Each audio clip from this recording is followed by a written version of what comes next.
And ఈ భోగి రోజు చేసే సెకండ్ యాక్టివిటీ ఏంటి? ఆయిల్‌తో బాడీ మసాజ్ చేసుకొని, ఎండలో కూర్చొని, వైటమిన్ డి మనం సంపాదించుకొని, చక్కగా హెయిర్ వాష్ చేసుకొని, హైజినిక్‌గా, హ్యాపీగా ఉండడం.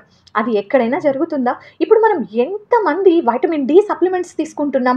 వైటమిన్ డి బాడీలో లేక 30స్‌కొచ్చేసరికి మన బాడీ అంతా ఎంత పెయిన్స్ వచ్చేస్తున్నాయి. ఇలాంటివన్నీ జరగకూడదని అట్‌లీస్ట్ ఇలాంటి పండుగల టైంలో అయినా కూడా మనం చేసే డైలీ రొటీన్ యాక్టివిటీస్ నుంచి మనం కొంచెం సెలవు తీసుకొని, మన బాడీకి ఆయిల్ అంతా పూసుకొని, ఎండలో కూర్చొని వైటమిన్ డి అప్పుడు మనకి బాగా అబ్జర్వ్ అవుతుందనమాట బాడీలోకి.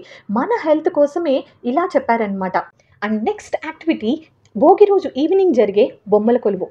ఎవరికైనా మనం 10థ్‌లో చదువుకున్న ట్రిగ్నోమెట్రీ ఫార్ములే అన్నీ అండ్ ఆల్సో ఇంటర్మీడియేట్‌లో చదువుకున్న ఇంటిగ్రేషన్, డబుల్ ఇంటిగ్రేషన్ ఇవన్నీ ఎవరికైనా గుర్తున్నాయా? కానీ మనం ఫస్ట్ స్టాండర్డ్‌లో చూసిన మూవీ కూడా మనకిప్పుడు గుర్తుంటుంది కదా!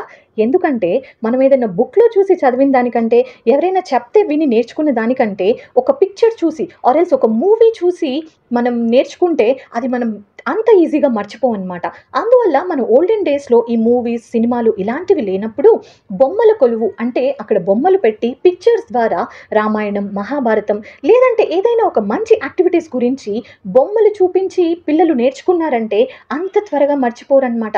అందుకే మన ఓల్డెన్ డేస్‌లో భోగి రోజు బొమ్మల కొలువు అని ఒకటి పెట్టారనమాట.